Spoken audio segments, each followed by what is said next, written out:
Buenos días, buenas tardes, buenas noches. Dependiendo a qué hora usted vaya a ver este video, doctora Leiva y compañeros presentes que van a estar viendo este video. Pues a mi persona, Agnes Joel Membreño Arqueta, con número de carnet de MA21025, y mi compañera Alexandra Emily Méndez Torres, con número de carnet MT21006, nos ha correspondido este hermoso tema de virus respiratorios. Y vamos a compartir lo que nosotros hemos comprendido y lo que nosotros hemos preparado para ustedes para que así juntos obtengamos un buen conocimiento sobre este tema. Siguiente. Los contenidos a ver en estos virus respiratorios serían rinovirus, virus respiratorio sincitial, adenovirus, coronavirus, reovirus y por otra parte también el resfriado común, la bronquitis, la neumonía, la bronquiolitis y el croup. Siguiente. Antes de adentrarnos al tema de rinovirus, nos podemos preguntar qué son los virus, ¿verdad? Pues los virus, en pocas palabras, son las entidades biológicas microscópicas que consisten en un material genético, ya sea de ADN o ARN. Este envuelto de una cúspide proteica, o sea que son considerados parásitos intracelulares obligados, o sea, lo que significa que no pueden realizar las funciones básicas de la vida de ellos mismos, o sea que tienen que depender de un huésped para poder replicarse y multiplicarse. Siguiente. Los rinovirus son virus de resfriado común. Estos son virus pequeños de aproximadamente de 15 a 30 nanómetros. Son los agentes más comúnmente obtenidos de personas con enfermedades leves de las vías respiratorias superiores. De los rinovirus se conocen aproximadamente más de 150 tipos. También cabe recalcar que existen tres grupos de rinovirus, entre los cuales están el grupo A, el grupo B y el grupo C. El grupo A y el grupo B crecen mejor a una temperatura de aproximadamente de 33 a 34 grados centígrados, que equivale a la temperatura de nuestras fosas nasales. Es por eso que este virus causa enfermedades respiratorias superiores, porque este virus se va a alojar mayormente en la nariz, en la cavidad nasal, en la boca, en la garganta y la laringe. Siguiente. La descripción de la enfermedad que este virus va a causar en las personas. La causa más importante es el resfriado común, ya que el resfriado común es la enfermedad que va a causar este virus. Por lo tanto, las tasas de infección por rinovirus son mayores en lactantes y los niños pequeños y descienden al aumentar la edad. Estas infecciones suelen llegar al seno de la familia a través de los niños menores de 6 años de vida. Al parecer, los rinovirus se propagan por contacto directo con las secreciones infectadas, casi siempre en forma de gotitas respiratorias. O sea que esta, esta es una de las enfermedades infecciosas más comunes en los seres humanos que va a provocar este rinovirus. Y esta se presenta con los siguientes síntomas, que sería así como congestión nasal, los estornudos, dolor de garganta, fiebre leve y malestar general. Aunque más en las demás diapositivas vamos a ver el cuadro clínico que estas enfermedades van a ocasionar de este virus respiratorio. O sea que prácticamente el rinovirus, la enfermedad más principal es el resfriado común. Siguiente. La epidemiología y la distribución. Eh, La epidemiología de este virus en las zonas templadas, la incidencia aumenta en el otoño, en el invierno y en la primavera. En las zonas tropicales, la incidencia llega a su máximo en la temporada de las lluvias. Es por eso que en esta temporada que nosotros estamos pasando, ¿verdad? De las lluvias acá en El Salvador, las tasas de contagio tienden a aumentar, porque es en estas zonas que hay mayor incidencia y suele brotar más estos virus durante todo El Salvador y pues su distribución es mundial. Siguiente. El reservorio prácticamente son los seres humanos, independientemente sea anciano, sea niño, sea adulto, el reservorio van a ser los humanos. Siguiente. El periodo de incubación. El periodo de incubación usual es aproximadamente de 2 a 3 días, pero según Cherries. Según los libros de investigación que nosotros hemos tocado en este tema, y también según OPS, es entre 12 y 5 días, por lo regular a 48 horas. Mientras que según Harrison, el periodo de incubación de las enfermedades por estos rinovirus es corto, por lo general de 1 a 2 días. Siguiente. El modo de transmisión. El modo de transmisión es de persona a persona. Existen diferentes vías en las cuales eh, va a haber este modo de transmisión de persona a persona. La, la transmisión más común ocurre a través del contacto directo con una persona infectada. Esto puede involucrar estrechamente eh, el estrechar la mano de una persona infectada, lo que puede involucrar también abrazar a una persona, besar a una persona o cualquier otro contacto físico cercano. También se puede transmitir por gotas respiratorias, así como cuando una persona con rinovirus tose o estornuda, esta puede liberar gotitas respiratorias que contienen este virus. Estas gotas pueden ser inhaladas por personas cercanas o también depositarse en cualquier superficie cercana a la persona que se puede contagiar. Y así es un modo de transmisión de esto. Siguiente, la susceptibilidad. Como lo mencionaba antes, eh, en el modo de transmisión, pues todos son susceptibles. La susceptibilidad es universal, pues todos son susceptibles a contraer este virus. El- los lactantes, los niños, los ancianos, las personas con VIH, las personas inmunodeficientes y también las personas inmunodeprimidas son más frecuentes y más graves en ellas. ¿Por qué? Porque en estas personas su sistema inmunológico está mayormente debilitado y es por eso es que están más susceptibles a poder contraer este virus. Siguiente, la patogenia. La fuente de contagio son los seres humanos. El virus se transmite por mecanismo directo, por aerosoles y por las secreciones respiratorias depositadas pocas horas antes en el ambiente. El virus infecta el epitelio del tracto respiratorio alto, como lo mencionamos al principio, y se multiplica esencialmente en el tercio anterior de las fosas nasales y la transmisión por las manos. Se considera que la vía preferencial del contagio, que es por la transmisión de las manos, dada la costumbre natural que nosotros solemos manualmente eh, tocarnos nuestras fosas nasales y es ahí donde nos contaminamos. Una vez el virus ingresa a nuestro cuerpo, específicamente a la célula huésped, es ahí donde libera su material genético en el interior de la célula. Luego de esto, utiliza la maquinaria celular para poder replicarse y producir múltiples copias de este mismo virus. Durante todo este proceso, y las células huésped pueden dañarse y así morir. Siguiente, el cuadro clínico.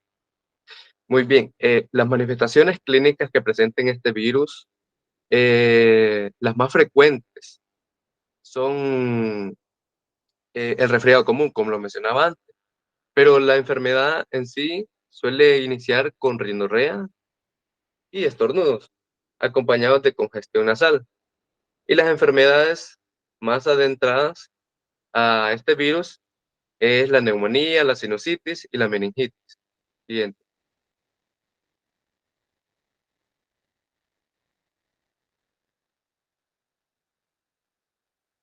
siguiente, por favor.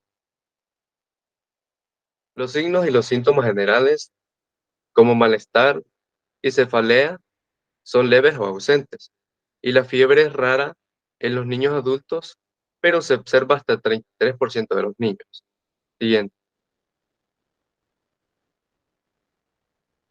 El diagnóstico de la infección por este virus se realiza por aislamiento del virus en cultivo hístico a partir de los lavados y las secreciones nasales.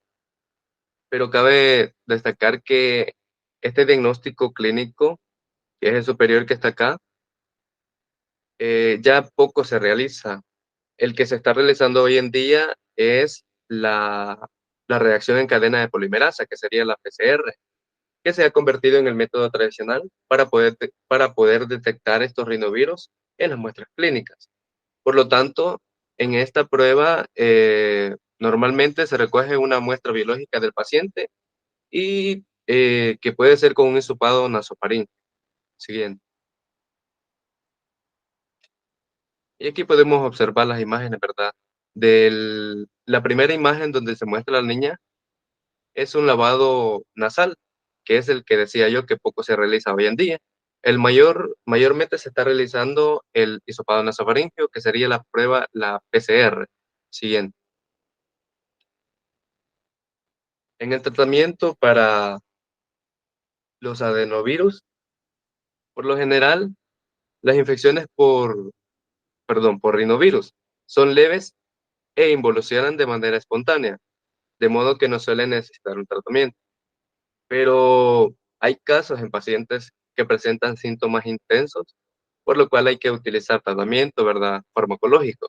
En este caso vamos a utilizar los antihistamínicos de primera generación y los antiinflamatorios. Siguiente. Dentro de los antihistamínicos de la primera generación tenemos a la ciprofloxacina. En este caso, para los adultos, la dosis administrada para ellos es de 1 a 6,5 miligramos al día, mientras que en los niños es de 0,25 miligramos a 2 miligramos por kilogramo de peso al día.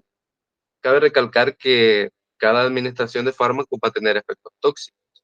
Y en este caso, en los niños va a provocar convulsiones y también hipertensión postural. En la hipertensión postural, esta también conocida como hipotensión ortostática. Esta es una afección en la que una persona experimenta una disminución significativa de la presión arterial al ponerse de pie o adoptar una posición vertical, como sentarse o pararse. Normalmente cuando una persona se pone de pie, así como cuando nosotros nos levantamos por la mañana, el cuerpo se ajusta rápidamente la presión arterial para asegurarse de que este flujo sanguíneo adecuado llegue al cerebro y a otras partes del cuerpo. Pero sin embargo, en esta hipotensión postural, este mecanismo de regulación no funciona de manera eficiente. Siguiente, los antiinflamatorios, específicamente los no esteroideos. En este caso tenemos al ibuprofeno. En los adultos se va a administrar de 200 a 800 miligramos 3 veces al día, mientras que en los niños de 6 meses a 11 años, se debe administrar de 5 a 10 miligramos por kilogramo de peso, siempre de 3 a 6 veces al día. Y los efectos tóxicos de estos en los niños provoca irritación gástrica, reacción alérgica, daño renal. Siguiente, por favor. Las complicaciones. Hay complicaciones en los niños y en los adultos. En los niños existen las complicaciones de la bronquitis, la bronquiolitis, la bronconeumonía, la otitis media, también la sinusitis aguda. La otitis media sabemos que es la inflamación y la infección del oído medio, mientras que la sinusitis aguda es la inflamación aguda de los senos paranasales. Ahora en los adultos provoca exacerbaciones del asma, enfermedades pulmonares crónicas y obstrucción de la trompa de Eustaquio. Siguiente. La prevención y el control. En la prevención y el control para Este virus eh, tiene que ser el aislamiento individual de cada persona contaminada para que así no vaya a contaminar a las demás personas. También el lavado frecuente de las manos, evitar el contacto con personas enfermas, cubrirse la boca y la nariz al toser o estornudar. También la desinfección de las superficies, el uso de mascarillas. Pero aquí en el uso de mascarillas tiene que ser adecuadamente, porque como nosotros pudimos notar, ¿verdad? Pasamos una pandemia, que fue la del coronavirus, y pues en las prevenciones que los doctores, que el personal de salud nos daba, ¿verdad? Es de que usáramos la mascarilla, pero nosotros no lo estábamos bien. Entonces, de nada sirve de que no, que andemos la mascarilla, pero no la andemos bien puesta. Por lo tanto, nosotros tenemos que usar la mascarilla, pero tenemos que usarla adecuadamente. También evitar tocarse la cara, llevar al bebé para así evitar una posible complicación. Y lo más importante que es la educación. Siguiente. Ahora tenemos al virus respiratorio sincitial.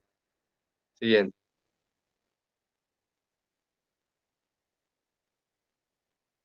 En la descripción de esta gente que sería del virus respiratorio sincitial, este es un virus que mide aproximadamente de 150 a 350 nanómetros de diámetro. Recibe tal denominación por la manera en que se multiplica in vitro, que conduce a la función de las células adyacentes para formar un sincitio multinucleado. Este virus, que es el virus sincitial respiratorio humano, son de un solo tipo antigénico. O sea, que este se ha descubierto, bueno, se han descubierto ya dos grupos distintos, que sería el grupo A y el grupo B, y múltiples subtipos dentro de cada grupo. Ambos grupos antigénicos pueden circular de forma simultánea en algunos brotes, aunque de alguna manera típica siguen un orden alternamente y donde predominan un subgrupo durante un año o 2 años. Siguiente. La historia de la enfermedad. Este virus respiratorio sincitial se aisló por primera vez en 1956 al analizarse las pruebas obtenidas de un chimpancé con síntomas respiratorios. Entonces, en ese entonces se le denominó agente de la corteza del chimpancé, pero ahora posteriormente se lo recuperó de dos niños con neumonía y croup en Estados Unidos. A partir de ahí, este virus, se reconoció como un patógeno humano y se le denominó, así como hasta ahora al día, que es el virus respiratorio sincitial. Siguiente. Ahora el virus respiratorio, bueno, la descripción de la enfermedad de este virus. Eh, este virus es el patógeno principal en los niños pequeños y la primera causa de la enfermedad de las vías respiratorias bajas en los lactantes. La infección por este virus se observa en todo el mundo, en epidemias anuales que aparecen al final del otoño, el invierno y la primavera, con la posibilidad de durar hasta por 5 meses. Las mayores tasas con enfermedad de este virus corresponden a los lactantes de 1 a 6 meses de edad, con un máximo hacia 2 o 3 meses. Cabe recalcar que en los niños mayores y los adultos, la reinfección por este virus es frecuente, pero la enfermedad es más leve en los lactantes. En los adultos, la enfermedad relacionada es con mayor frecuencia con la infección de este virus y es un síndrome similar al del resfriado común. Bien. La epidemiología y la distribución. La epidemiología que tiene este virus en climas templados presenta un claro patrón estacional donde las epidemias ocurren anualmente y comienzan a fines del otoño, durante el invierno y hasta comienzos de la primavera. Cada epidemia dura aproximadamente 5 meses y la distribución de este virus, como el anterior, es de distribución mundial. Por todo el mundo está distribuido este virus. Bien. También cabe recalcar que los niños infectados, alrededor del 70% de los lactantes están infectados a la edad de 1 año y casi todos a la edad de 2 años. Y la mortalidad que este va a provocar en los países desarrollados es de aproximadamente de 0,3 a 1% en los niños hospitalizados. Es muy lamentable que en los países en vía de desarrollo eh, la mortalidad de los niños hospitalizados suele aumentar, pues ya que en este caso es de 100%. Siguiente.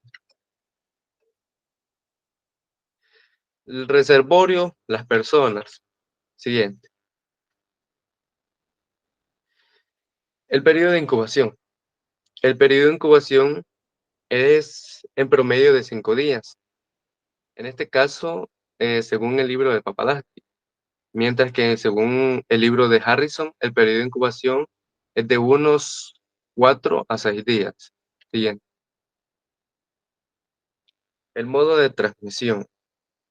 El modo de transmisión de este virus es de persona a persona y también por autoinoculación de la conjuntiva o de las ventanas nasales, ya que nosotros nos tocamos los ojos con las manos contaminadas, también al tocarse la nariz con las manos contaminadas y de persona a persona al ingerir las partículas finas del agente infeccioso.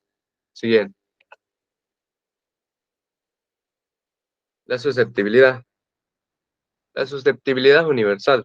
Son más frecuentes y más graves en los niños lactantes, en los niños en edad preescolar, en los adultos mayores, en las personas con el sistema inmunológico debilitado y en las personas con EPOC, que sería la enfermedad pulmonar obstructiva crónica.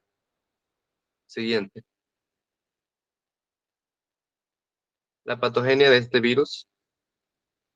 En la bronquiolitis o en la neumonía grave se produce necrosis del epitelio bronquiolar.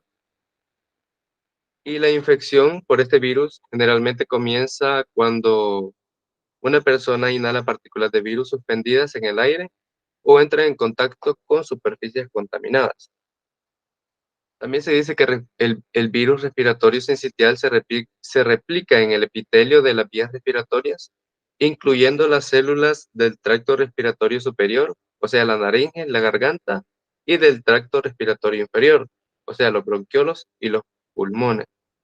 También cabe recalcar que esta infección produce un daño considerable al epitelio y a las células ciliadas de los bronquiolos, lo que interfiere con la remoción de mucus y de detritos celulares, facilitando así la acumulación de exudado en los bronquiolos y los alveolos.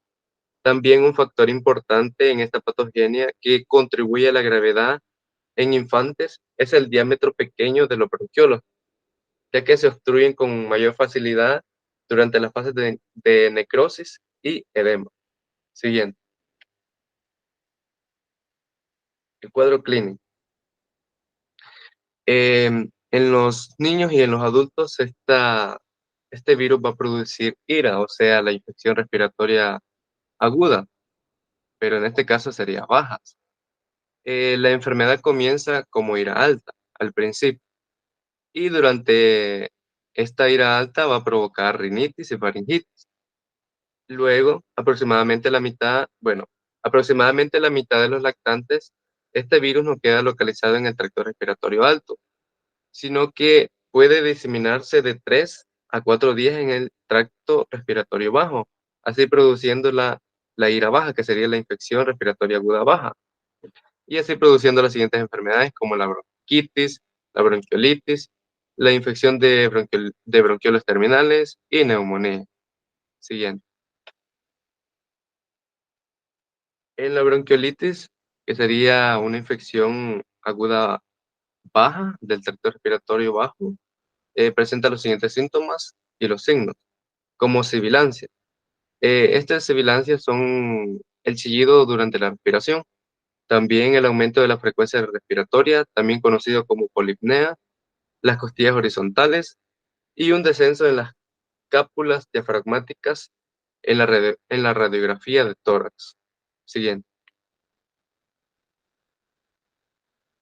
También en los niños con anomalías congénitas cardíacas o respiratorias, las infecciones por este virus pueden ser fatales. Y ahí podemos ver la imagen de un niño, pues, con una complicación bastante avanzada de este virus. Siguiente.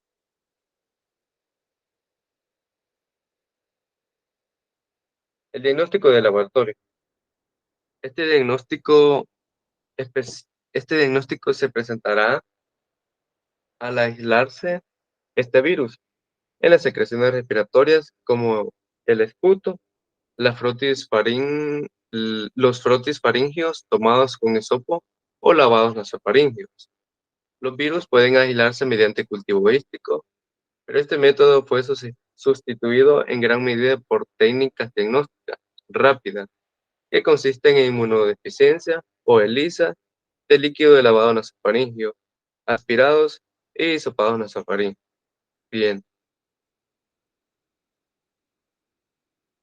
y ahí podemos ver una imagen en la cual en este diagnóstico de laboratorio, mayormente para los virus, se utiliza siempre el hisopado nasofaríngeo.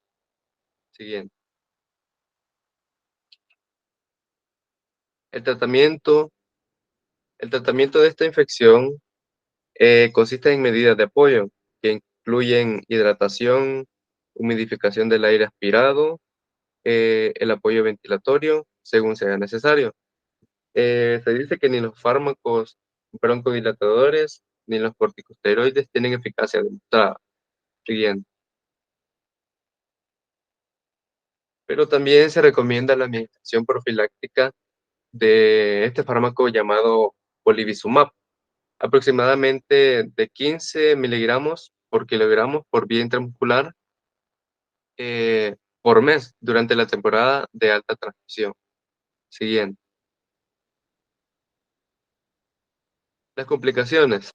En los niños va a provocar prematurez, bajo peso neonatal, también cardiopatía congénita, displasia broncopulmonar, también bronquiolitis y la que nunca debe faltar siempre, neumonía. Siguiente. La prevención y el control. Para poder prevenir este virus siempre tenemos que tener en cuenta estas medidas que en todas las diapositivas que vamos a hablar siempre las vamos a tener en cuenta y siempre las vamos a tener presentes porque eh, eso es lo más necesario para poder evitar estos virus, ¿verdad? Y pues tenemos el aislamiento individual, el lavado frecuente de las manos, evitar el contacto con otras personas enfermas, cubrirse la boca y la nariz al toser o estornudar, la desinfección de la superficie, el uso de las mascarillas y evitar tocarse la cara. Siguiente, por favor. Existen unas medidas de control necesarias cuando se producen brotes intrahospitalarios, así como el aislamiento de los pacientes infectados, el lavado de las manos, la restricción de las visitas y una vestimenta adecuada para los doctores, para las enfermeras y para todo el personal de salud. Siguiente, siguiente.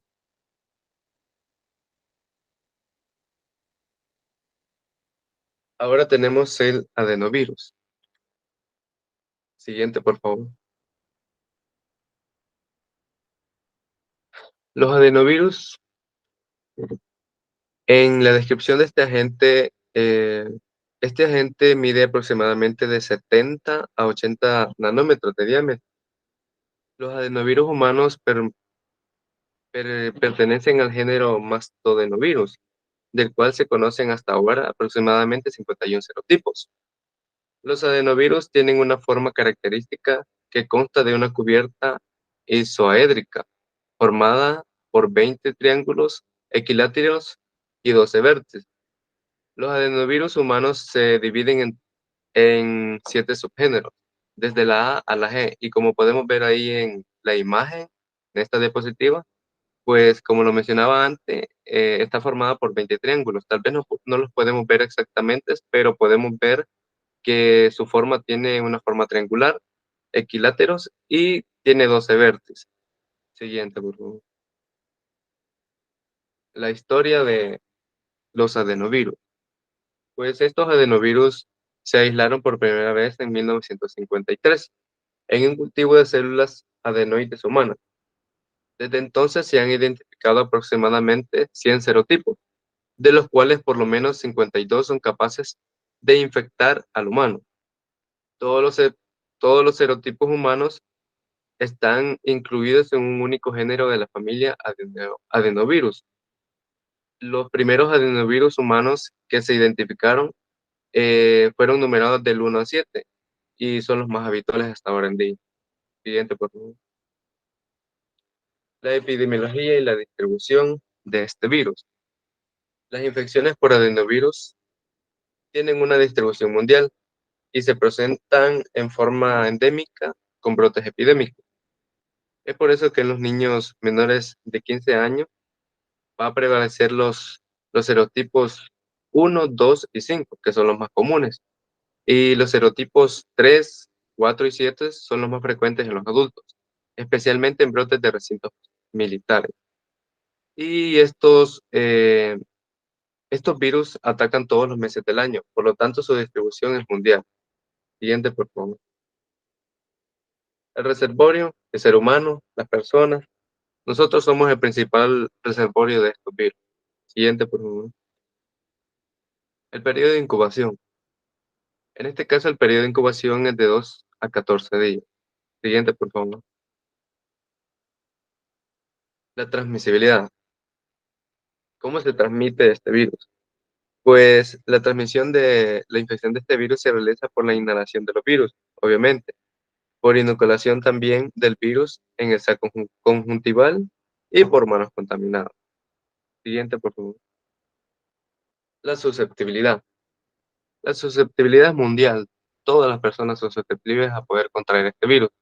En específico también los bebés, los niños pequeños, los ancianos, las personas con VIH y las personas con el sistema inmunológico débil. Siguiente. La patogenia. Las puertas de entrada más frecuentes son el epitelio nasofaríngeo, la conjuntiva y el epitelio gastrointestinal. El contagio se produce por contacto directo, generalmente por secreciones respiratorias, aerosiladas o a través de manos contaminadas. El principal mecanismo de daño de este virus es por lisis celular directa, aunque también puede inducir apoptosis. Y luego de la replicación en la entrada, el virus se disemina por contigüidad en la mucosa. Siguiente, por favor. El cuadro clínico. En este caso, las enfermedades que va a provocar este virus es resfriado común, neumonía, sinusitis, otitis media y la meningitis. Siguiente, por favor. Siguiente, por favor. El diagnóstico de laboratorio. La reacción en cadena de polimerasa, que sería la PCR, esta prueba, se utiliza de modo sistemático en el diagnóstico de infecciones por adenovirus en muestras hísticas o de líquidos corporales. También en este diagnóstico se utiliza la prueba de ELISA para así poder detectar este virus y pueden ser aislados por diversas muestras clínicas, como por ejemplo, siguiente por favor, en el material fecal, en los hisopados nasofaringios, como podemos ver en la imagen, en los aspirados nasofaringios, en los hisopados oculares, también a través de la orina, a través del líquido cefalorraquídeo, a través de la sangre y también el lavado broncoalveolar y diversos tejidos obtenidos por biopsia. El tratamiento. En este caso no se dispone de un tratamiento en específico por las infecciones por estos virus, pero sin embargo siempre existe un cierto tratamiento no específico como lo es el Cidofovir y la ribavirina, en el cual han demostrado ser eficientes en algunos casos graves. Es por eso que la ribavirina es un antiviral de amplio espectro, que es capaz de inhibir in vitro la replicación de adenovirus. El, ci- y el otro que sería el Cidofovir También ha sido postulado como tratamiento eficaz, ya que inhibe eh, la replicación de adenovirus in vitro por ser un análogo de nucleócidos y los efectos tóxicos que este va a provocar es toxicidad renal manejable. Las complicaciones, neumonía, eh, adenoviral, meningitis, bronquiolitis obliterante y bronconeumonía. En la prevención y el control, pues simple y sencillamente para cada virus que estamos viendo siempre vamos a ver la misma prevención y los controles. Sin embargo, los estaré leyendo. El aislamiento de la persona infectada, lavar las manos frecuentemente para así evitar una posible infección, evitar el contacto con personas enfermas, también cubrirse la boca, la nariz al toser y estornudar, la desinfección de las superficies, el uso adecuado de las mascarillas, evitar tocarse la cara y la educación. Siguiente, por favor. Ahí podemos ver unas imágenes. Y tenemos el último, oh no, perdón, el antepenúltimo, que sería el coronavirus. Siguiente, por favor. La descripción de la gente. La descripción del agente coronavirus.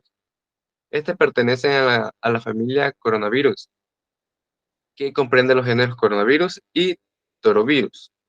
Los coronavirus infectan al hombre, a algunos mamíferos, como por ejemplo los caninos, los felinos, los porcinos y los bovinos, y a las aves.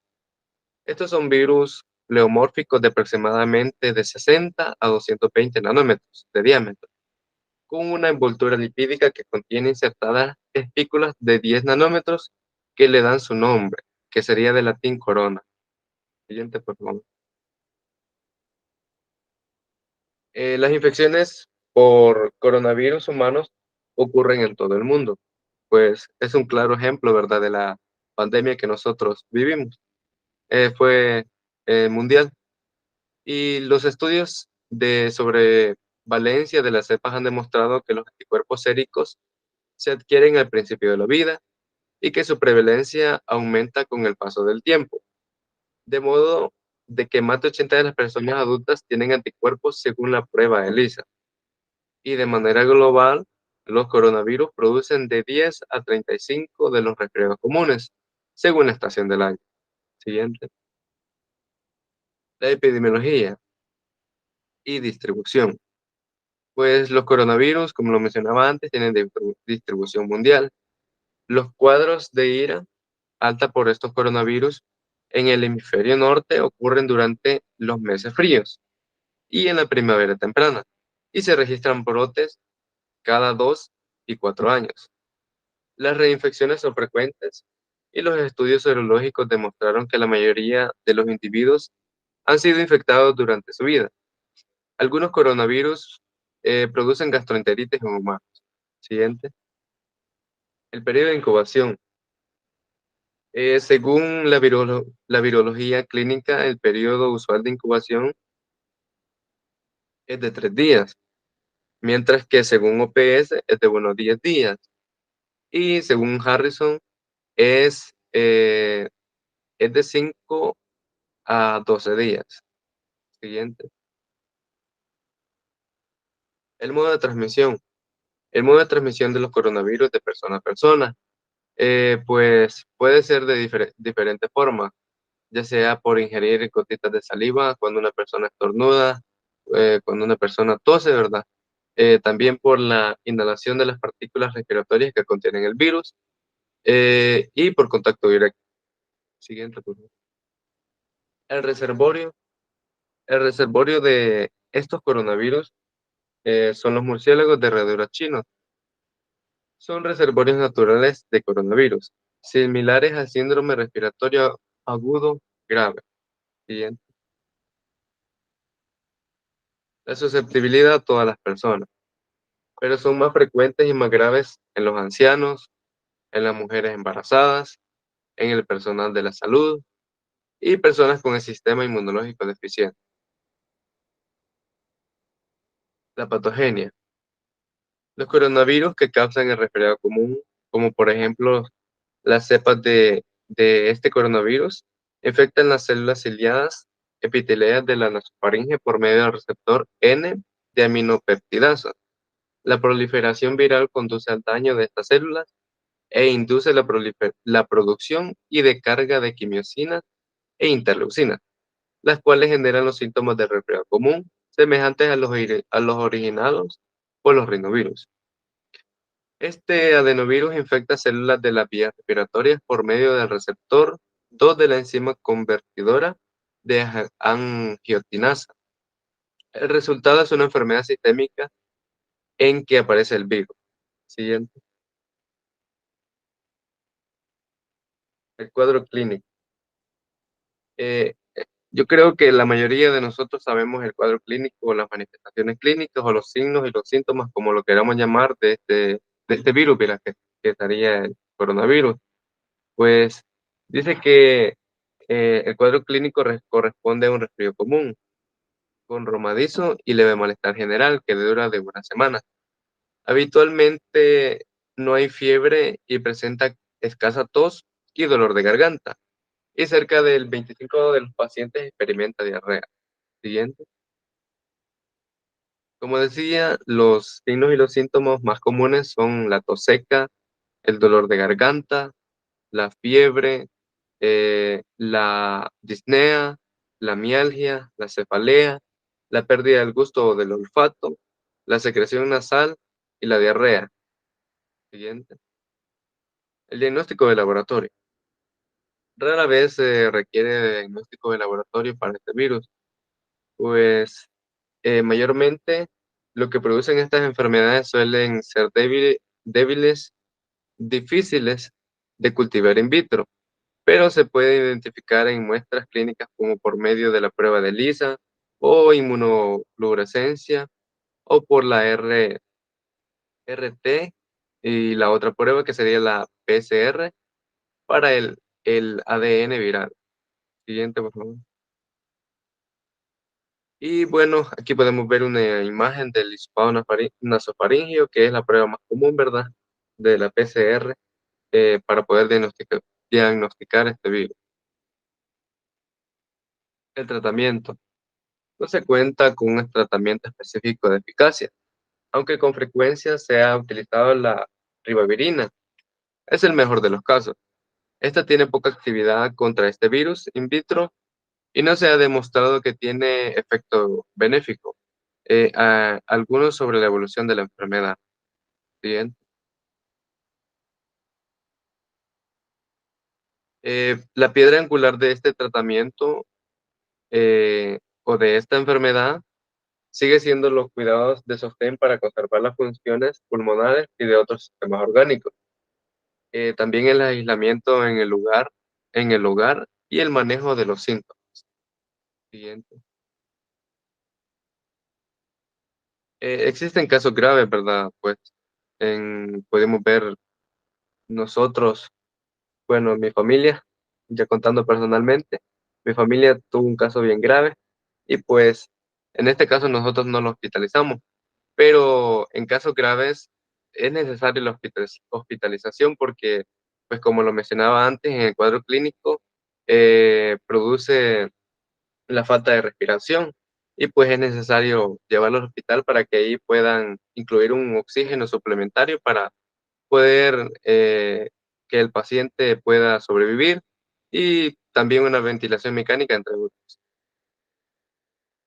Las complicaciones. Las complicaciones que este virus produce son la neumonía, el síndrome de dificultad respiratoria aguda, los problemas cardíacos, el daño renal y la muerte. La prevención y el control, el aislamiento individual, el lavado frecuente de manos, evitar el contacto con personas enfermas, cubrirse la boca y la nariz al toser, desinfección de superficies, el uso de las mascarillas, evitar tocarse la cara, llevar al bebé antes de la complicación, la vacunación y la prevención. Y tenemos acá una imagen en el cual podemos ver siempre lo de la prevención y el control, que sería la desinfección de las superficies alrededor de su hogar y lugar de trabajo. También lavar sus manos por lo menos durante unos 20 segundos. Y si estornudan o tosen, hay que cubrirse la boca. Siguiente. Y por último, los reovirus. Siguiente. Los reovirus son virus de tamaño mediano con un genoma de ARN segmentado bicateriano. La familia de este virus está formada por ortorreovirus, los rotavirus, los orbivirus y los coltivirus. Los reovirus son virus con cápsides proteicas de doble capa que contienen alrededor de 10 a 12 segmentos de ácido ribonucleico bicateriano y carecen de envoltura. La descripción de la enfermedad que produce esta, este virus en general causan infecciones asintomáticas en el humano, pero provocan gastroenteritis infantil mayormente en todo el mundo. Estos virus son estables a amplios intervalos de temperatura y pH, y 28 se transmiten a través de la gota respiratoria. Siguiente. La epidemiología y la distribución. La distribución de este virus es universal. La mayoría de los sujetos probablemente se infectan durante la infancia, dado que aproximadamente el 75% de los adultos poseen anticuerpos. La mayoría de los animales, incluidos los chimpancés y los monos, contraen esta infección por los reovirus relacionados desde el punto de vista etiológico con el reovirus humanos. No se conoce si los animales constituyen un reservorio de las infecciones en el ser humano, pero su distribución es mundial. El reservorio. Hay una amplia gama de hospedadores, o sea, de los que poseen este virus, entre los cuales están los mamíferos, eh, los aviares y los reptiles. Ahí podemos ver unas imágenes de una gallina y un ratón que posiblemente ellos sean también el reservorio de este virus. Siguiente. El periodo de incubación. El periodo de incubación es de 3 a 6 días y rara vez dura 19 días, según Yao. La susceptibilidad, todas las personas, los niños, los ancianos, las personas con VIH, las personas inmunocomprometidas, las personas con sistema inmunológico débil. Siguiente. La patogenia de este virus. Los reovirus entran en el organismo del huésped a través de diferentes rutas, como la ingestión de alimentos o aguas contaminadas, la inhalación de partículas virales o el contacto directo con animales infectados. Una vez en el huésped, los reovirus buscan células susceptibles para poderlas infectar. Una vez la infección de una célula huésped por este virus, estas liberan su material genético en el interior de la célula y así utilizan la maquinaria de la célula para poder replicarse nuevamente. Y los reovirus son los virus de ARN doble hembra, de doble hebra, lo que significa que su genoma consta de dos cadenas de ARN. La replicación viral da como resultado la producción de nuevas partículas virales. Bien. El cuadro clínico. El cuadro clínico de este virus mayormente infecta a los individuos de todas las edades, pero ha sido difícil relacionar estos agentes con enfermedades específicas. La mayoría de infecciones son asintomáticas o de carácter tan leve que pasan inadvertidas. Hasta ahora, estos virus se han relacionado con afecciones moderadas de las áreas superiores semejantes a un resfriado común, la afección del tubo digestivo y atraviesa a atresia biliar. Los signos y los síntomas más comunes son la congestión nasal, la tos, los estornudos, el dolor de la garganta, diarrea y en algunos casos también puede provocar vómitos y malestar estomacal. El diagnóstico de laboratorio. Puede demostrarse viremia por inoculación de sangre a ratones o por tinción de anticuerpos fluorescentes de los eritrocitos del paciente. Puede recurrirse a una prueba de reacción de la polimerasa, eh, para así poder detectar la viremia. 2 semanas después de iniciar los síntomas es posible detectar inmunoglobulina M por medio de la prueba de ELISA, de captura o neutralización, con reducción en placa, que es el recurso diagnóstico más utilizado en este caso. El tratamiento.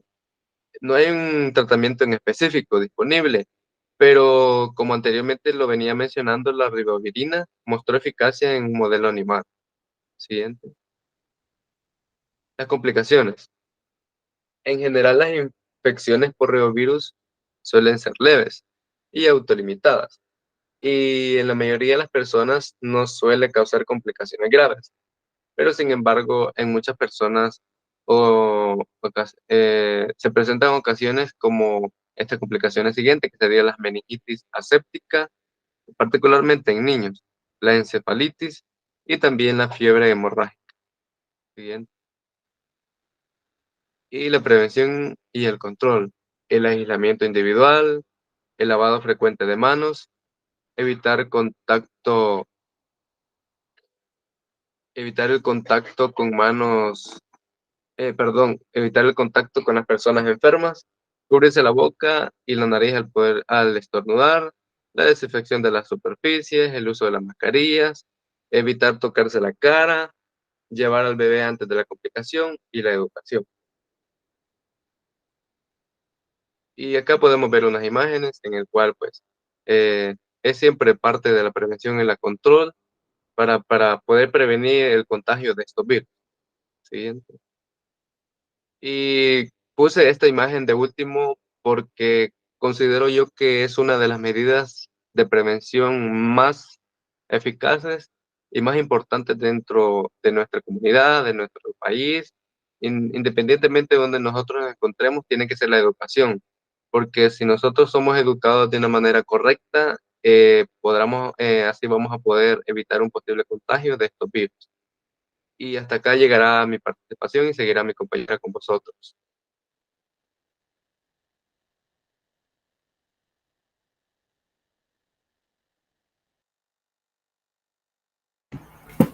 Muy bien, para continuar con nuestro tema, les voy a hablar sobre el resfriado común.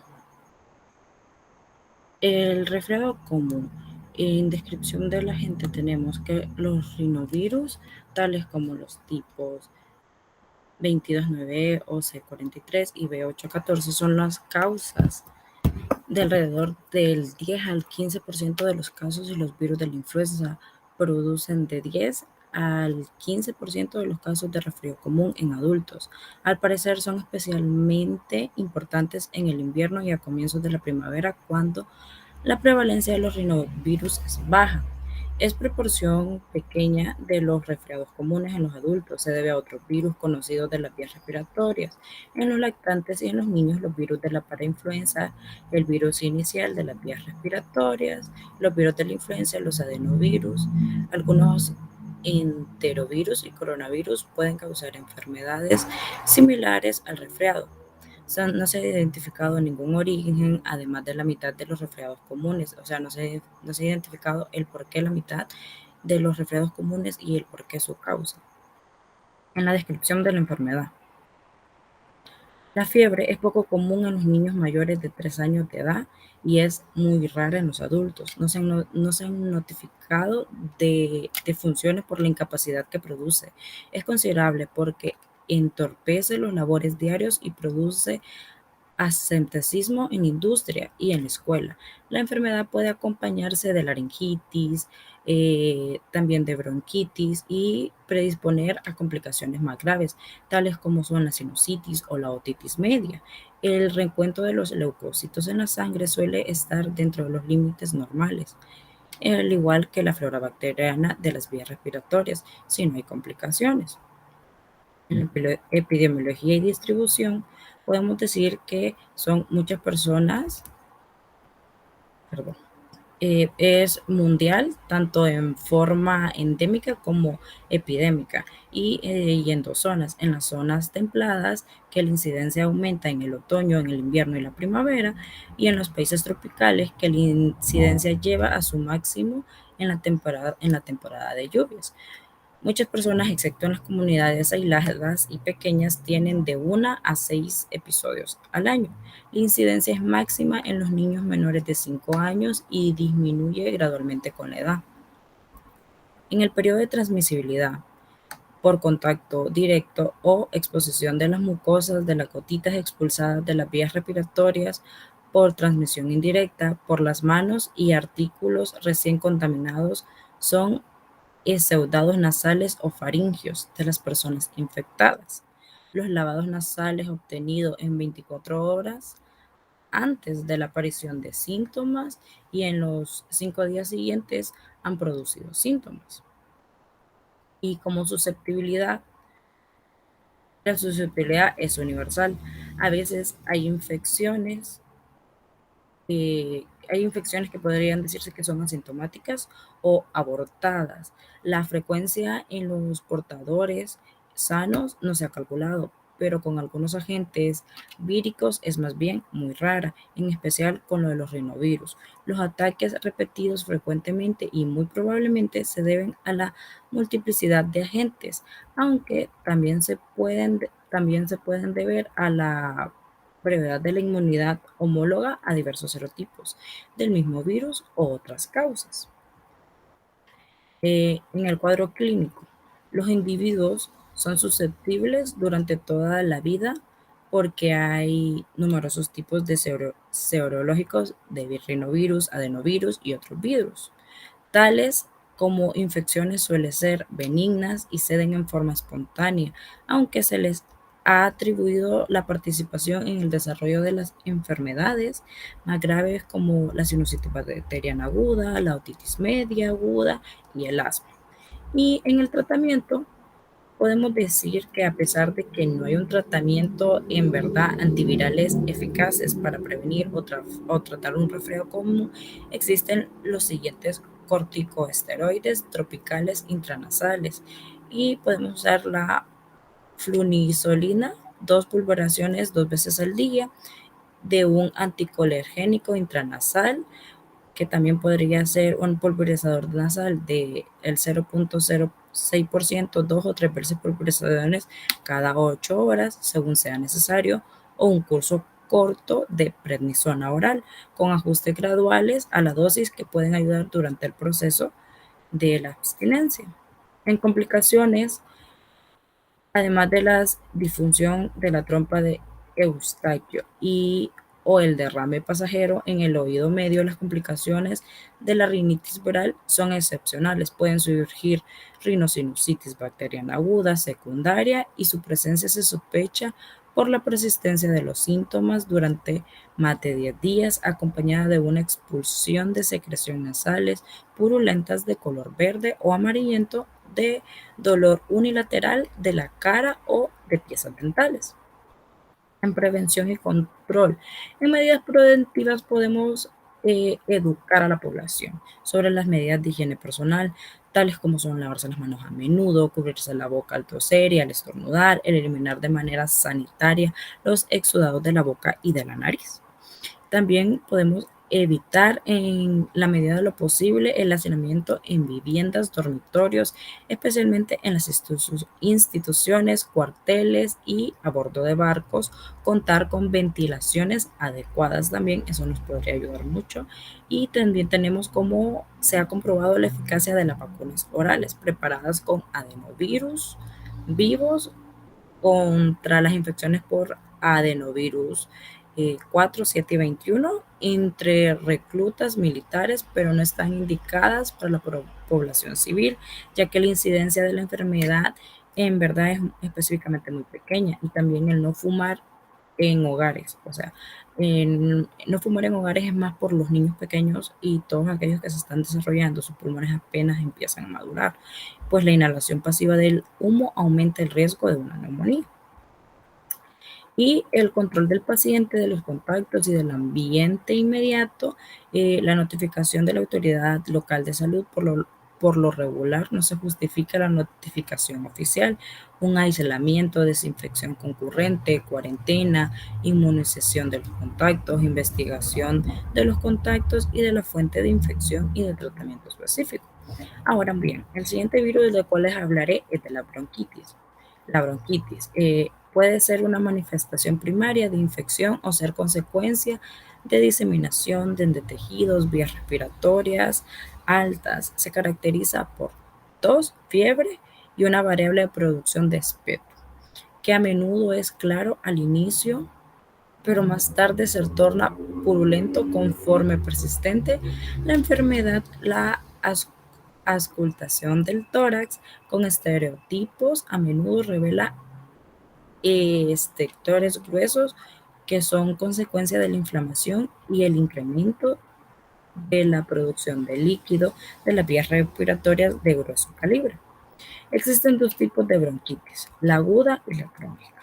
La bronquitis aguda es una consideración bacteriológica más que todo, que es de una importancia en la bronquitis aguda, en especial en los lactantes, en los niños en preescolares y los cultivos nasofaringes profundos cultivados en medios de apropiados constituyente a las mejores muestras.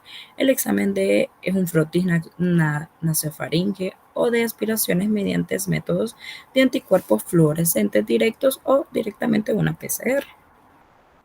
En la bronquitis crónica es un diagnóstico clínico que se define por la secreción excesiva de modo branquial y se manifiesta por tos diaria productiva durante 3 meses o más, cuando menos en 2 años consecutivos. Es el resultado del daño duradero del epitelio bronquial.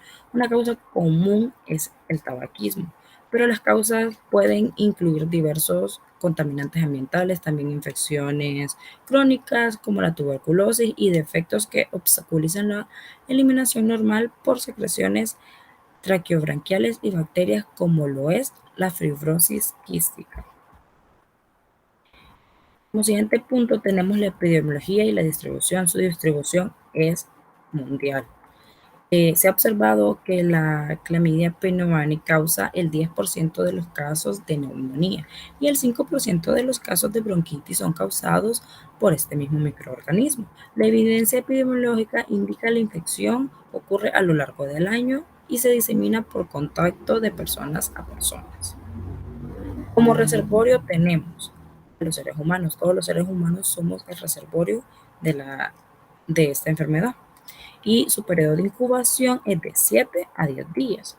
Y en el periodo de transmisibilidad se dice que desde 2 días antes de la aparición de los primeros síntomas y se prolonga hasta 9 días después del comienzo de la enfermedad clínica. La susceptibilidad está en todas las personas, porque todos somos susceptibles al tenerlas. Y la patogenia es la bronquitis aguda, es principalmente una enfermedad autolimitada y rara vez causa la muerte. En general, la infección de la tráquea y bronquitis causan hiperemia y membranas mucosas edematosas con un aumento de secreciones bronquiales. La destrucción del epitelio respiratorio puede variar de leve a intenso, puede afectar la función mucosilar branquial. Las evaluaciones epidemiológicas apoyan la creencia de infecciones respiratorias recurrentes, agudas, que también pueden ser asociadas con la hiperactividad de las vías respiratorias y posiblemente la patogénesis del asma o de una EPOC. En el cuadro clínico podemos encontrar los síntomas que incluyen tos, mucosidad, a veces una sanguinolenta en la mucosidad, puede tener un moco de coloración verde amarillenta, pero esto no implica la infección sea bacteriana. Inflamación de los bronquios, la inflamación de las paredes branquiales, la obstrucción de los alveolos, también fatiga y también dificultad respiratoria y un malestar general. Y en la bronquitis crónica también pueden presentarse los siguientes síntomas: la inflamación de tobillos, pies y piernas, la coloración azules de los labios provocados por los bajos niveles de oxígeno en sangre, propensión a sufrir infecciones respiratorias como resfriado y gripe. En el diagnóstico de laboratorio, cuando se sospecha una causa viral, el método habitual para llegar al diagnóstico específico es mediante la inoculación de cultivos celulares con material obtenido de la nasofaringe y faringe o bien por PCR. Puede obtenerse suero de las etapas agudas y de las convalencias por establecer la respuesta de anticuerpos a los virus respiratorios comunes. En el tratamiento para la bronquitis, la mayoría de los casos de bronquitis aguda mejoran sin tratamiento, generalmente después de un par de semanas.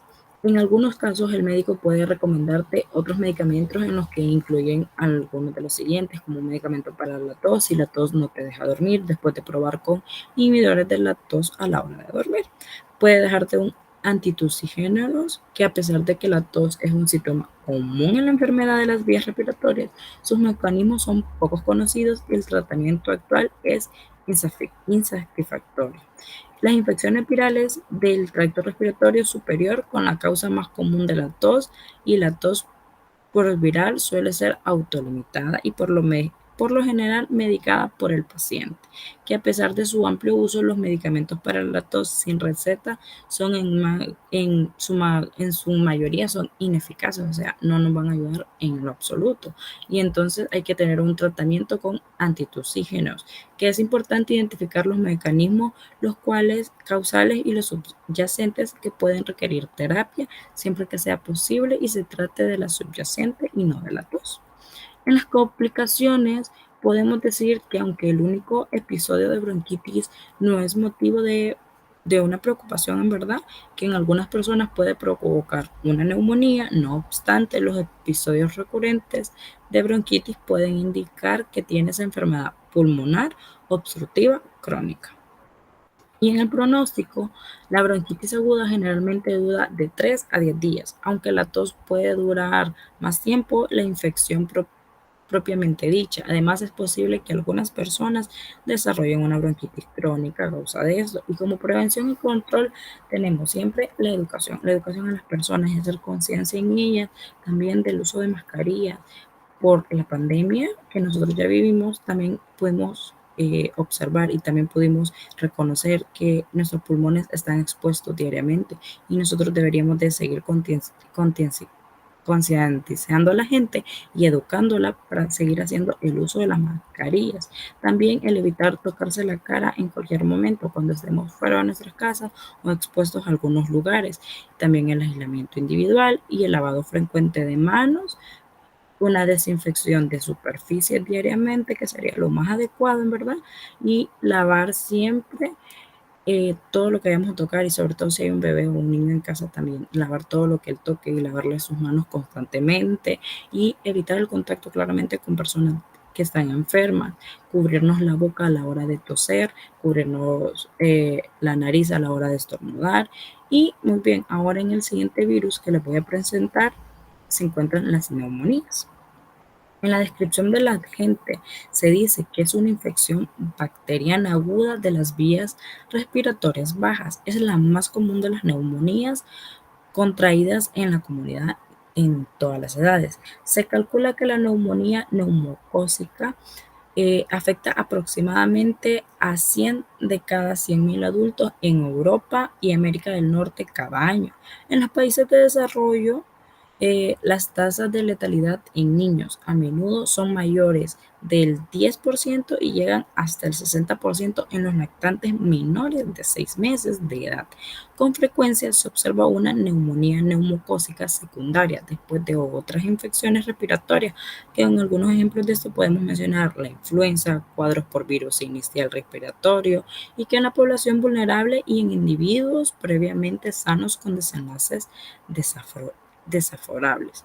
Y la historia de la enfermedad es una infección de parenquima pulmonar, a pesar de ser de ser una causa de morbilidad y mortalidad importante. A menudo se diagnostica con imprecisión. Se trata de todo modo equivocado y se subestima antes que se clasifica dentro de 3 variantes: neumonía extrahospitalaria, hospitalaria o vinculada con el uso de un respirador médico.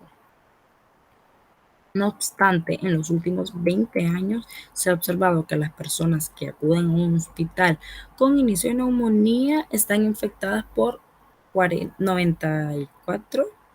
94 patógenos resistentes a múltiples fármacos.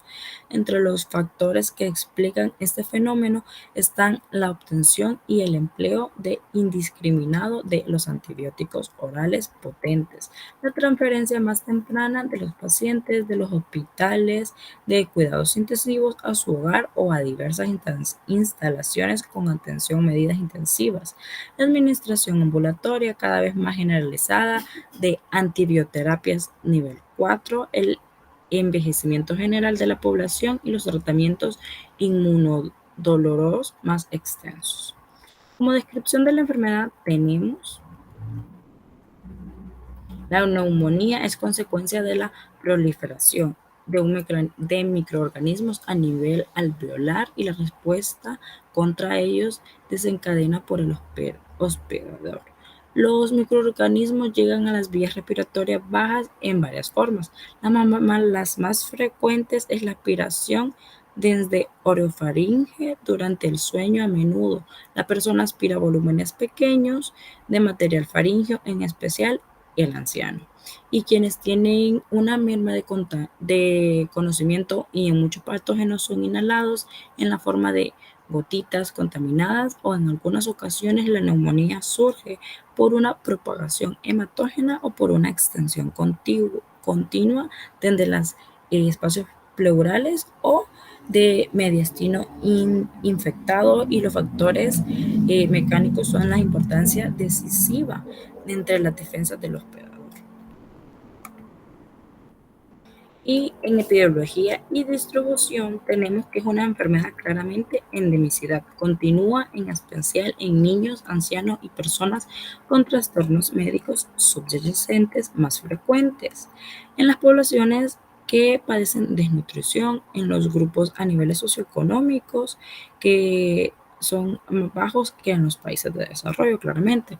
Se presentan en todos los climas y en todas las estaciones del año, y su incidencia alcanza al máximo en invierno y primavera en las zonas templadas. Pueden surgir epidemias claramente en grupos de poblaciones cerrados, y durante la urbanización rápida se han descrito epidemias recurrentes de mineros sudafricanos, y la incidencia es alta en algunas zonas geográficas y en los niños de muchos países en desarrollo. Las epidemias de gripe o influenza a menudo se acompañan con una mayor incidencia de neumonía. Epidemiológicamente se dice que en Estados Unidos se produce más de 5 millones de casos de neumonía adquirida en la comunidad cada año, y por lo general 80 de los sujetos afectados se trata de manera ambulatoria y el 20% en el hospital. La tasa de mortalidad entre los pacientes ambulatorios casi siempre es del menos el 1%, por decirlo básicamente, y mientras que los enfermos hospitalizados varían casi desde el 12 al 40%, que según se traten dentro o fuera de la unidad de cuidados intensivos. La neumonía adquirida en la comunidad causa más de 1.2 millones de hospitalizaciones y más de 55.000 muertes al año. El costo anual calculado total y relacionado con la neumonía adquirida en la comunidad es de 12.000 millones de dólares, que es la incidencia de mayor de externos de edad. Y en el reservorio claramente somos todos los seres humanos, porque todos podemos ser portadores de esta enfermedad. El periodo de incubación no se ha precisado, puede ser apenas de 1 a 3 días, y el periodo de incubación varía de 1 a 3 semanas según Jarvis. El periodo de transmisibilidad se piensa que dura hasta las secreciones de la boca y la nariz. O sea, ya no contienen un número considerable de neumococos virulentos. La penicilina hace que los pacientes infectados por cepas susceptibles dejen de ser infecciosos en algún término de 24 a 48 horas. En susceptibilidad, la susceptibilidad es general y la enfermedad puede afectar a las personas susceptibles al serotipo en cuestión, los ancianos, un mayor riesgo, al igual que las personas con las vigentes afectaciones crónicas como la esplenia anatómica o funcional, la tremapanositis y las enfermedades cardiovasculares crónicas. Un adulto previamente sano también puede contraer neumonía neumocócica. La susceptibilidad en la infección sintomática por ser neumococos aumenta por cualquier proceso que afecta la integridad de las vías respiratorias bajas como la influenza, el edema pulmonar, la broncoaspiración secundaria a intoxicación alcohólica u otras causas. Como patogenia contamos patogenia, el mecanismo fundamental de producción de la neumonía es la microaspiración. Orofaringia, cuando los pacientes presentan la colonización orofaringia por bacterias gram negativas, por un inóculo suficientemente grande de bacterias, especialmente virulentas y en el seno de mecanismos defensivos disminuidos, se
En la patogenia, el mecanismo fundamental de producción de neumonías de microaspiración orofaringia, cuando los pacientes presentan una colonización orofaringia por bacterias gram negativas con un inúculo suficientemente grande de bacterias, especialmente virulentas, y en el seno de mecanismos defensivos disminuidos se produce el desarrollo de neumonía.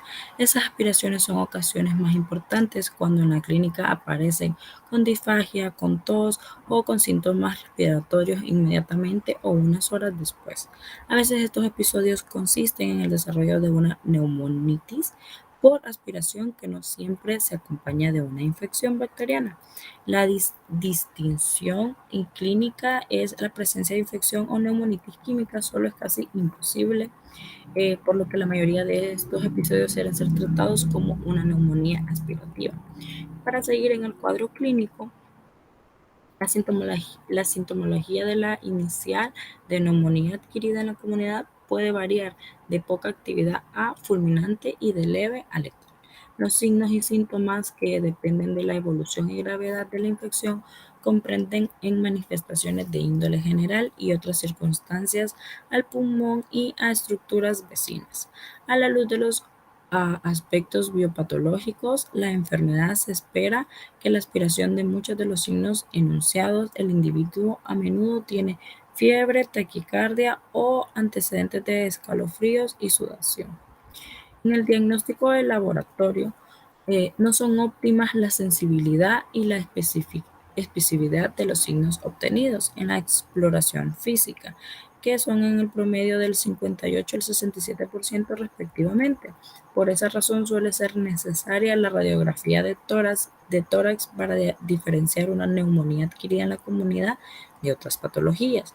De los signos radiográficos sirven de la información primaria y pueden incluir factores de riesgo de una mayor gravedad. En ocasiones, los resultados del examen son eh, radio- radiografías que indican una posible microorganismos causales. Y en tratamientos tenemos para pacientes ambulatorios, que son personas que habían estado sanas y que no han recibido algún antibiótico en los últimos 90 días.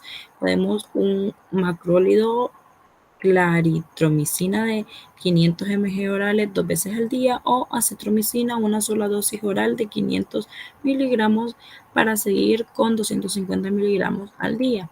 Una doxicilina de 100 miligramos orales 2 veces al día, y en otros trastornos antibioterápicos que son en los últimos 90 días, seleccionar otro fármaco de una clase diferente, como una fluoroquinolona con acción de vías respiratorias, una moxifloxacina de 40 miligramos orales o orales al día, una gemifloxacina de 320 miligramos orales al día o una levofloxacina de 750 miligramos al día. Y en complicaciones encontramos que los individuos graves que tienen choques sépticos o consecuencias de neumonía adquirida en la comunidad muestran hipotensión y a veces signos de falla orgánica. Entre algunas complicaciones comunes están la insuficiencia respiratoria, el choque y la falla de múltiples órganos, la diatesis hemorrágicas y la exacerbación de enfermedades coexistentes. Tres problemas muy importantes son la infección metastástica, que los abscesos del pulmón y el drene pleural complicado. La infección metastásica, a pesar de ser poco común, justifica la atención inmediata por parte del médico y la práctica de investigación detalladas y tratamiento apropiado. En prevención y control tenemos que la principal medida preventiva es la vacunación, que en la vacuna contra la gripe, que esta es la de la influenza estacional, es eficaz para prevenir la enfermedad grave por este virus. Es un efecto positivo en la neumonía por influenza primaria y las neumonías bacterianas secundarias. Se administra cada año en personas con riesgo de complicaciones de infección por gripe y también en el personal de salud o otros empleados que estén en condiciones de transmitir el virus de pacientes a alto riesgo. En el siguiente virus que les voy a hablar, encontramos la bronquiolitis. La descripción del agente, el virus inicial respiratorio es el agente etiológico más importante en las enfermedades respiratorias en la lactancia y es la principal causa de bronquiolitis y neumonía de niños menores a 1 año. En la descripción de enfermedad, La bronquiolitis es el término que se le aplica a diversos cuadros inflamatorios que afectan los bronquiolos, que son conductos finos de las vías respiratorias que tienen 2 milímetros de diámetro en los lactantes y en niños. Es un trastorno frecuente y suele ser causado por infecciones del virus sincitial respiratorio o de adenovirus. En los adultos, la bronquiolitis es menos frecuente, pero se detecta en muy diversas situaciones clínicas.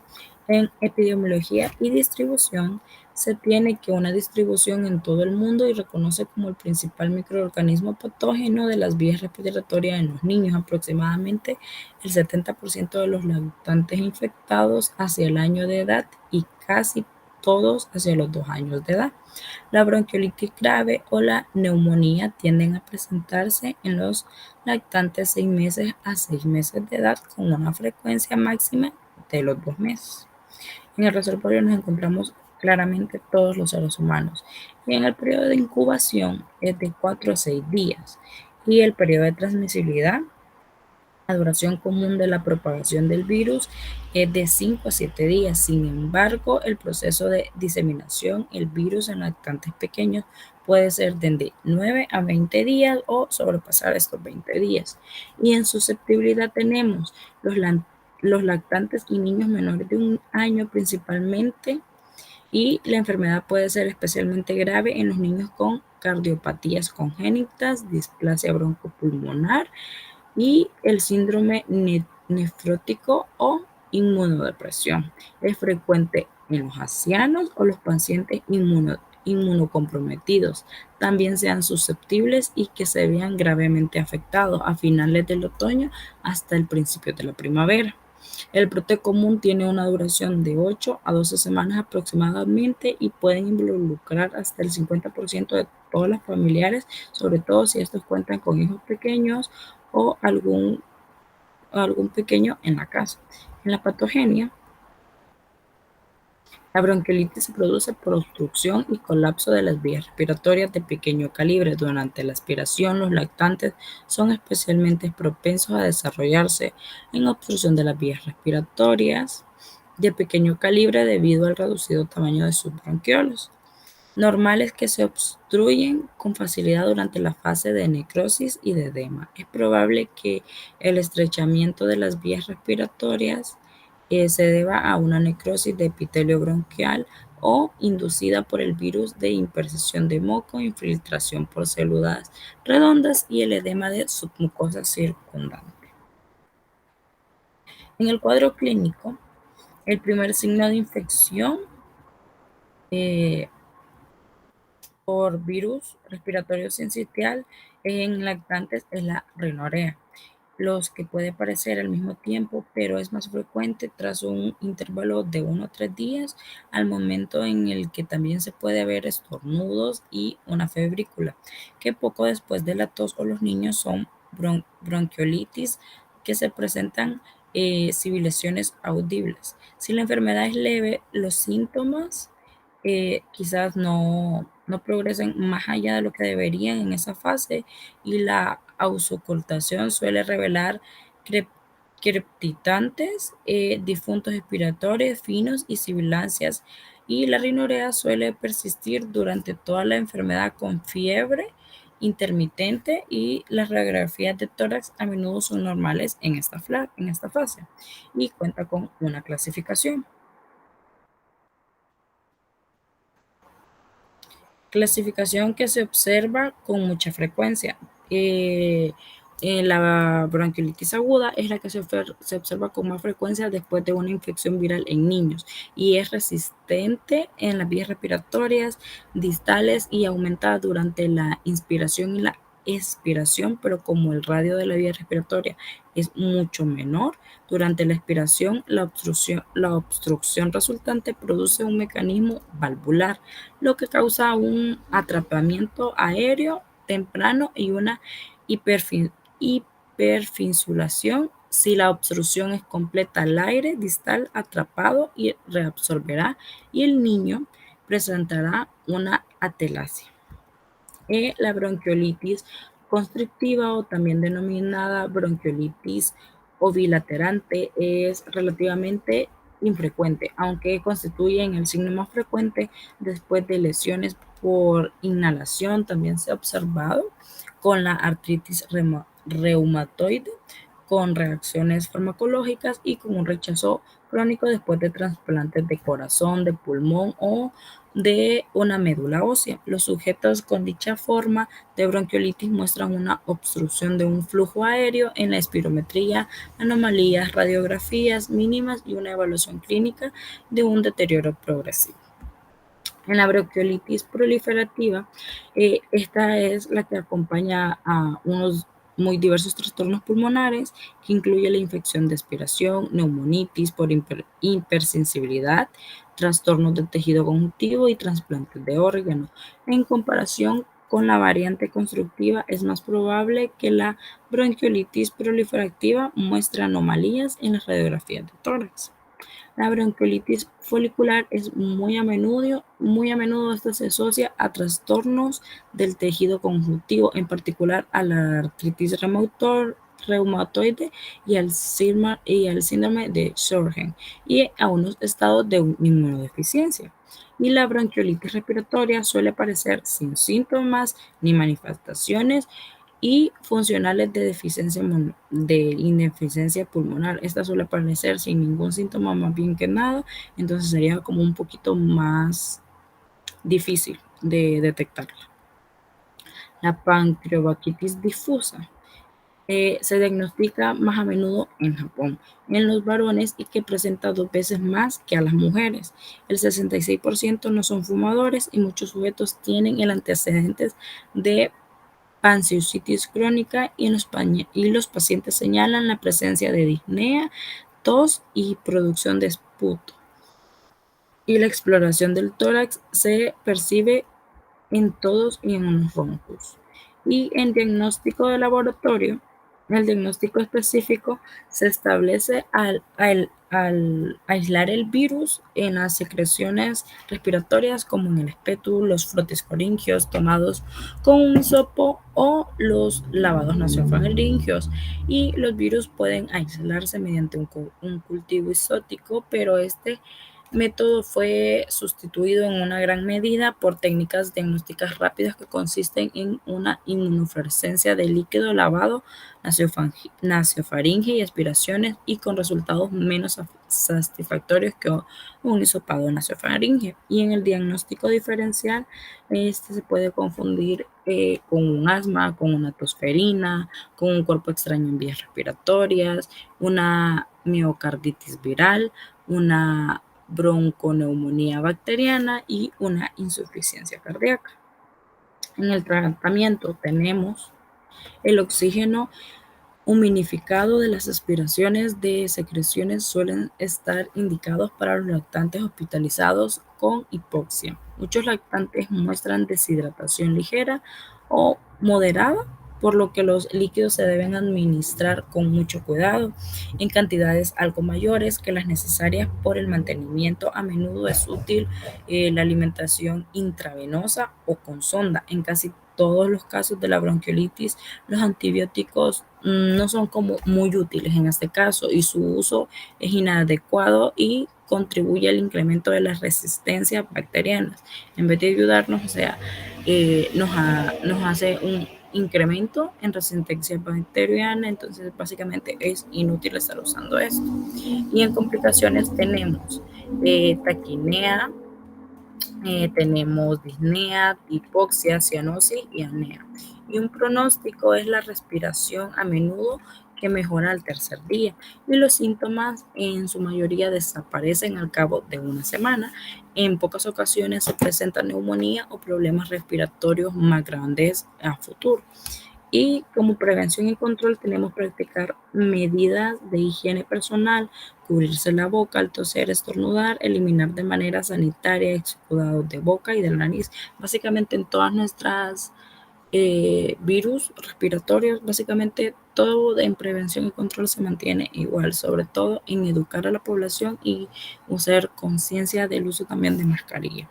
Y para ir finalizando, les hablaré por último sobre el laringotraqueobronquitis, también conocido como croup.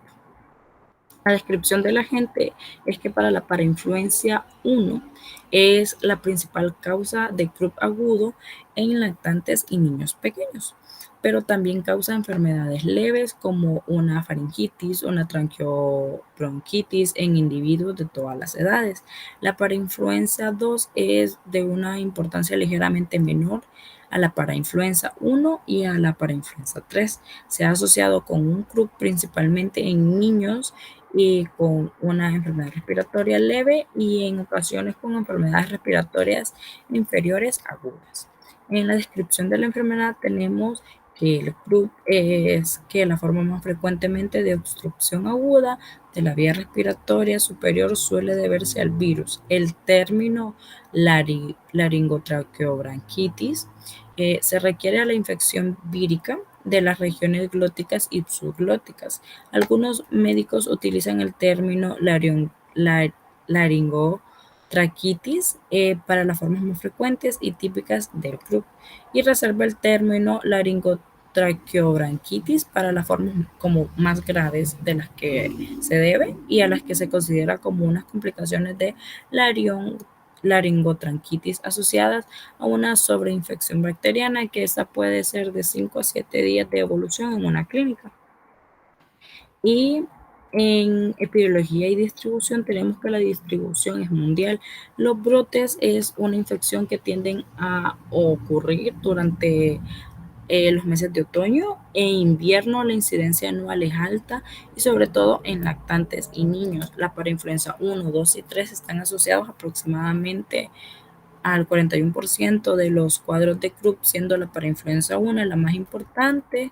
En los virus de parainfluenza se encuentran distribuidos en todo el mundo. O sea, se refiere que la infección por los serotipos 4A y 4B tiene menor diseminación, quizás debido a que son más difíciles de cultivar, en verdad, en unos medios hísticos. La infección se adquiere durante la infección temprana, a los 5 años de edad. En la mayor parte de los niños cuentan con anticuerpos contra serotipos 1, 2 y 3, y los serotipos 1 y 2 causan epidemias durante el otoño, que son con frecuencia que ocurren siguiendo una pauta de años alternos. La infección por el serotipo 3 se detecta en todas las estaciones del año, pero se presentan epidemias anuales en el curso de la primavera. En el reservorio, claramente aquí también tenemos que somos todos los seres humanos. En el periodo de incubación, es al parecer de 3 a 6 días. En el periodo de transmisibilidad es de casi una semana después que comienza la enfermedad.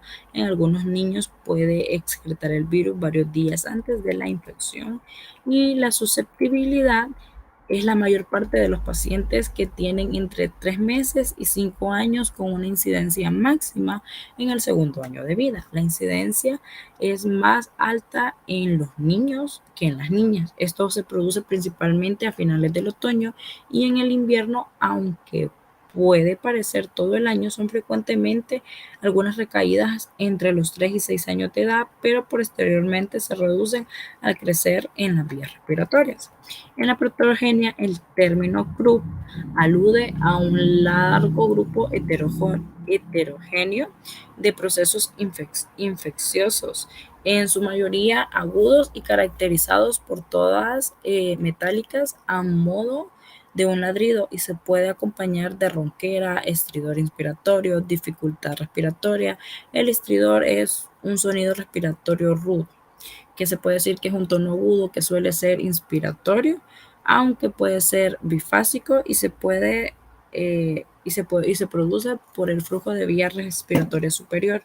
Y el club diagnóstico, si no es un signo de obstrucción de la vía respiratoria superior, afecta habitualmente a la laringe, la tráquea y los bronquios, cuando en esta afectación de la laringe es bastante intensa como para causar síntomas, y estos predominarán en el cuadro clínico, sobre los signos de afectación bronquial. Y en el cuadro clínico, tenemos que la exploración física es poner en manifiesto voz ronca, corrisa, faringe normal o un ligeramente inflamada y un ligero incremento en la frecuencia respiratoria. El grado de dificultad respiratoria varía mucho de un paciente a otro, o sea, no todos van a presentar la misma dificultad respiratoria y en pocos casos se produce una progresión en la obstrucción de la vía respiratoria superior que se acompaña en el incremento de la frecuencia respiratoria, en un aleteo nasal, en retracciones supranasales, infraesternales e intercostales en un estridor continuo. Y en el diagnóstico del laboratorio es un diagnóstico más bien específico, en el cual se establece al identificar al virus de las secreciones y de las secreciones respiratorias en los frotifaringios con un hisopo o los lavados nasofaringios, en el crecimiento del virus, en el de cultivos de tejidos que se detectan por una hemaglutinación o por un efecto citopático. El diagnóstico viral se establece con rapidez mediante la identificación de los antígenos de la parainfluencia en células exfoliadas o en las vías respiratorias por medio de una inmunofluorescencia o una ELISA, aunque estas técnicas son menos susceptibles que en el cultivístico, también se han diseñado como métodos altamente específicos y sensibles como lo es el PCR. En el diagnóstico diferencial tenemos la traquitis bacteriana, que es como el principal diagnóstico diferencial en el cual se asocia este riesgo elevado en la obstrucción de la vía respiratoria. La laringotraquitis es un diagnóstico clínico y debe distinguirse en la aspiración del cuerpo extraño, la epiglotis, el absceso de faringe y el magioma sublítico, aunque el signo de la uñada es la radiografía lateral del cuello estrechamente progresivo en la regresión subglótica, que es un característico de la laringotraquitis que se debe considerar también. En el tratamiento tenemos los casos leves de laringotraqueobronquitis. Se tratan con reposo en cama, una humidificación de aire por medio de un vaporizador. En los casos más graves está como que requiere una hospitalización y vigilancia cercana por una posible aparición de un síndrome disneico. Para los síntomas obstructivos de las respiratorias asociados a la laringotraquitis moderna grave, recomienda administrar epinefrina nebulizada. También puede proporcionarse una mejoría sintomática temporal en la cual los niños deben ser observados por lo menos unas 2 horas para ver cómo evolucionan más o menos. Y también el oxígeno debe administrarse ante una hipoxemia, siendo razonable al uso de unos analgésicos y antipiréticos para el control de la fiebre y algún malestar asociado. Se puede administrar una dosis de 0.25 a 0.75 mililitros de adrenalina racémica al 2.25% diluida en un 3 ml de salino normal con frecuencia de hasta cada 20 minutos. Y en complicaciones tenemos la obstrucción de la trompa de Eustacio, puede derivar de una infección bacteriana secundaria del oído medio, una otitis media aguda o al parecer del 30 al 50% de infecciones. Asimismo, también tenemos que la obstrucción de los senos paranasales puede producir una sinusitis, la destrucción celular, las vías respiratorias superiores puede dar lugar a la invasión bacteriana secundaria y una traquitis bacteriana y una antecedente de infección de las vías respiratorias inferiores que puede predisponer a una neumonía bacteriana. Y en pronóstico tenemos que el CRUP suele ser benigno y autolimitado y se resuelve en un aproximado de 3 a 7 días y que en complicaciones podemos tener la obstrucción de la vía aérea respiratoria, una otitis media, una neumonía y una deshidratación.